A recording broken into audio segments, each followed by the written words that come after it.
But we're going to get back to the NFC Championship game, and we're going to get a little Philadelphia Eagles perspective next with Reuben Frank. He covers the Eagles for NBC Sports Philadelphia. You can listen to him on 94 WIP in Philly. Hey, Reuben. What's going on, guys? Stoked for this game? Oh yeah, it's going to be a great one. Hopefully, a big one. Hopefully it's a great one. Come down to the wire. So in Washington, everybody's kind of just riding this euphoria. We're not used to this. They're in the NFC Championship game for the first time in over 3 decades. Philly's been knocking on the door the last couple of years. You've got more recent Super Bowls. And I lived in Philly for 3 years when I went to Temple for law school. That city's probably panicking about Jalen Hurts and about the kicker. What's it like? What's the environment there right now? Yeah, well, they panic about Jalen Hurts when he's playing well. So it's reached another level now. And, I mean, there is cause concern with the passing game and certainly Jake Elliott, who is now the most accurate field goal kicker in NFL postseason history and the least accurate extra point kicker in NFL postseason history. Which That's crazy. Quite a feast. 22 for 22 on field goals, but he's missed 5 PATs in his career, which it's amazing. Is crazy. Yeah. So there's certainly things to be concerned about with this team, and anybody who watched that last game against Washington and Jane Daniels throw 5 touchdowns, 3 of them in the fourth quarter, the one to OZ with 6 seconds left, knows what kind of challenge he presents. And, you know, it's really rare to see one player change, and it's more than one player, but really just one guy come in and change the entire franchise, just turn the franchise around. It's been, as an NFC East fan, you want teams to be competitive, and it's been a while, so it's really cool to see. So, Reuben, one thing the Eagles fans can't be concerned about is Saquon Barkley. I mean, you combine what he did during the regular season and so far during 2 playoff games, 2,638 combined rushing and receiving yards this season, and you also get to twist the knife into the Giants because you poached their best player and added him to this Eagles mix. I mean, what a ride it's been with Saquon in year 1 in Philadelphia. Yeah, and it's funny to think back that when they signed him, it was a little controversial because, Howie Roseman the GM here, had never signed a running back to a contract, a veteran running back. He'd never signed a running back to a contract. So, other than rookies and, street guys, but, and he wasn't great his last couple of years with the Giants, and he had 2 big years in 6 seasons. And, the question was, how much will it help him to have good players around him and a good culture and a winning program? And the answer is pretty obvious. But a few months ago, it was seen as kind of a risky move. I mean, you're signing a running back to a big contract? That never happens. So he's been better than anybody could have dreamed. And the home runs. To have a running back just hit like 60, 70-yard touchdowns like seemingly every week. He's got more than anybody's ever had in a season. He's got 6 of them now, 60 yards or more. I've never seen. I've been doing this a long time. It's kind of like Deshaun. You guys had Deshaun down there and just having a home run threat as a receiver, but to have it as a running back is unheard of. And especially when you look at his game log. See, I think that's the entire game. I mean, maybe I'm wrong, but I just think that our offense, Jaden and those guys will figure out a way. I'm sure they'll make mistakes, but they'll figure out a way to score points. But it's slowing down Saquon, and no one's had much success, if any. When you look at the game log, he's just been pretty fantastic. There are a couple games there. Let me see. I guess in but they're even in wins. The Browns and the Steelers, really. I mean, the Browns and the Steelers slowed him down. What did they do? Anything special? I mean, they do what everybody tries to do. They stack the box. I mean, Steelers have a pretty good run defense, but the Browns was the first game out of the bye, and things were still a little shaky there. But everybody tries to stack the box, and you can do it because their passing game really hasn't had answers when people crowd the box. You'd expect a passing game to respond by making plays down the field, and they haven't been able to do that. So, really, I think this game comes down to who does a better job stopping the other team's, all-pro, incredible player, Jane Daniels and Saquon Barkley. Whoever does a better job of that, I think, is going to probably win the game. Right. What? So, how concerned are you individually about Hurts' knee and what he can do, and how that changes the game plan? Yeah, it changes it dramatically, and we don't know how bad it is. We'll see if he's out of practice this afternoon. He's just not the same player, and I think Kellen Moore was a little slow to adjust his play calling to that injury and to the conditions on Sunday. But, his whole game revolves around his ability to move. And even when he's not moving, just the threat of him running. And he had that 44-yard touchdown. It's kind of funny. He had that 44-yard touchdown in the first quarter. It was, at the time, it was the third longest touchdown run in Eagles playoff history. By the end of the game, it was the fifth longest. So it was dropping down the list. But if his knee isn't healthy, he's just not the same guy. I mean, there was a point in his career where he was a pretty good pocket passer if he needed to be. But we just haven't seen that very much this year. So it's a huge concern. I know he was sacked a bunch in this game. He was sacked 7 times. I don't know how many of those were after the knee injury, but and maybe weather had 3 of them. 3 of them. Okay, so maybe weather had something to do with it too. But it just seemed like, and I could be totally wrong on this, Reuben, but it seems like sometimes he just holds the ball too long. I mean, he can get rid of it if he's thinking about it, but sometimes he just holds it and he ends up taking a sack and losing 8 yards. Yeah, it's been a problem all year, and he's been sacked, like 9.5% of his dropbacks, which is one of the highest rates in the league. With this offensive line, that just shouldn't happen. I mean, it's a great offensive line. They're great pass blockers. But, yeah, he's been holding on to the ball too long for a lot of the season. Sometimes it seems like he's just afraid to throw it away, or he's afraid to throw it into a tight window. And, I don't know if he's just not seeing the field well. I don't know what it is, but he's got great receivers and tight end and a back he can throw to. And a lot of times he'll just stand there and hold on to the ball. And then he starts kind of drifting around the pocket, and, nothing good ever comes out of that against a good defense. So he's done some good things. I mean, he's thrown 1 interception like in his last 400 attempts since week 3, really. So, he's not making mistakes. Although the safety certainly is kind of like a turnover, but not fumbling. He's not throwing interceptions. He's completing a high percentage of his passes when he does throw. But the sacks and holding on to the ball too long, and his pocket awareness has just not been good lately. And all those things are concerns.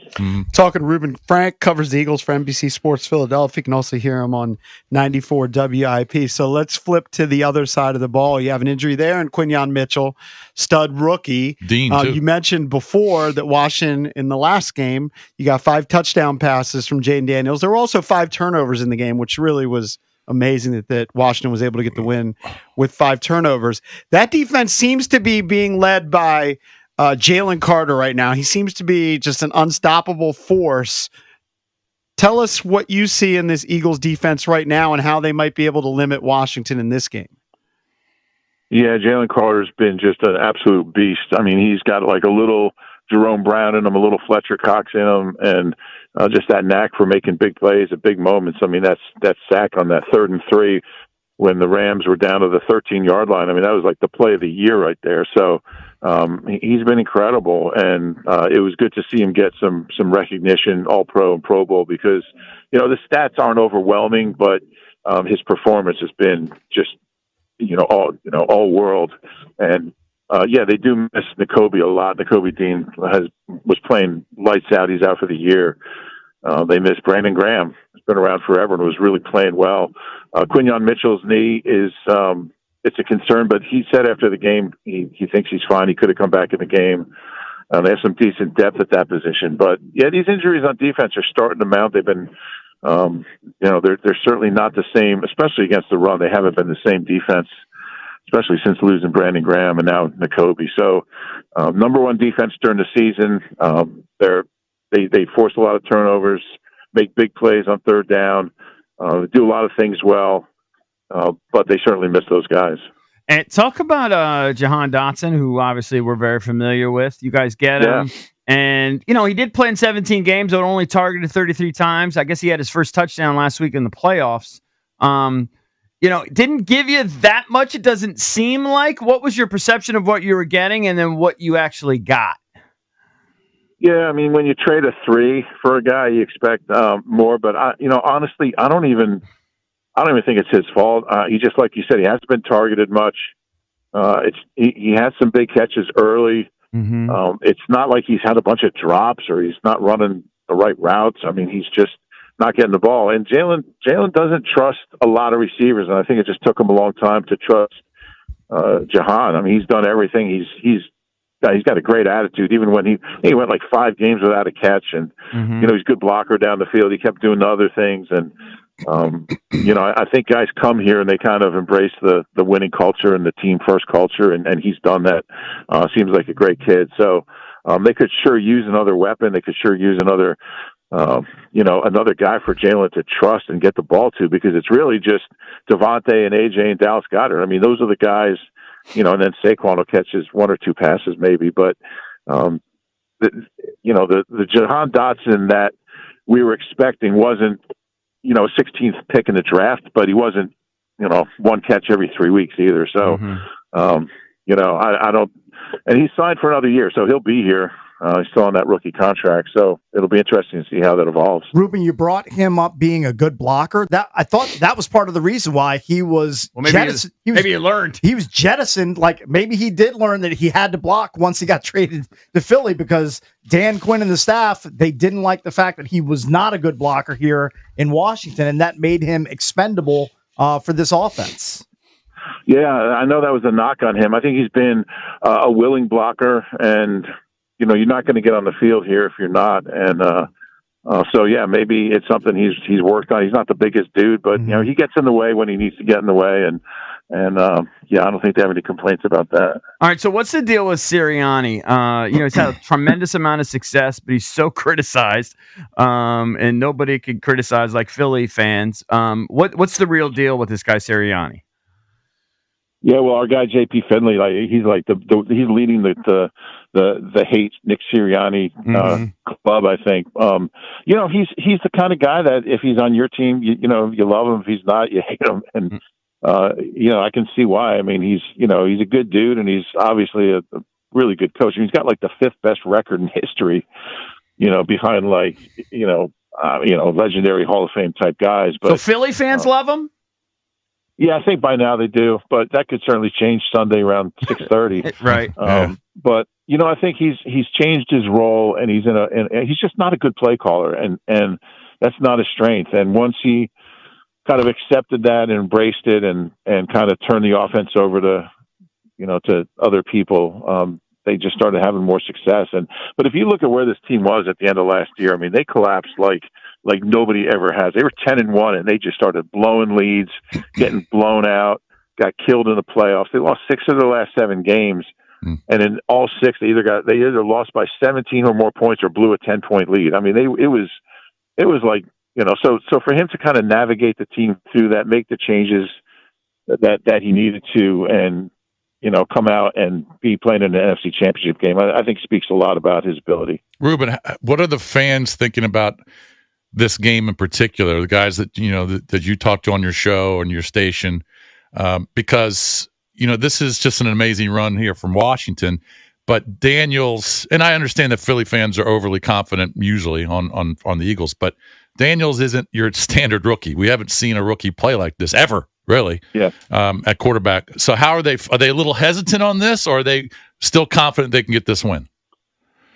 No, I think there's a sense that this is the toughest game that they'll play, at least till if they play in the Super Bowl. And everybody saw that game in November whenever it was, when he threw 5 touchdowns and 3 in the fourth quarter. And, he's unstoppable. And, his knack for making plays in the last minute or 2 of games, it's tough to defend that, because he's got that confidence and that ability to make things happen even when things are going bad around him. And that's rare. And yeah, I mean, it's rare for a rookie. It's rare for anybody. I mean, he's playing at a high level for any quarterback, not just a rookie. So, there's everybody's terrified of him and terrified of this matchup. And, I think the hope is that, look, it's really hard for this team to win if Saquon doesn't run for, at least $150 and a touchdown or 2. So, Washington's run defense isn't their strength, and I think the sense is if the Eagles can get Saquon going and have a huge game, then the Eagles have a shot. But people are worried about this game because of the way that team's playing and the way that quarterback's playing. Hey, Reuben, are you guys? You go into Detroit and beat that team in their building. The way I they mean, did with it, a rookie quarterback, the way they did it, that gets your attention, no doubt. Yep. Yeah. Ruben, are you guys in Philadelphia having as much fun with the mayor of Philadelphia not being able to spell Eagles as we are? I saw that. I think everybody's getting a kick out of that.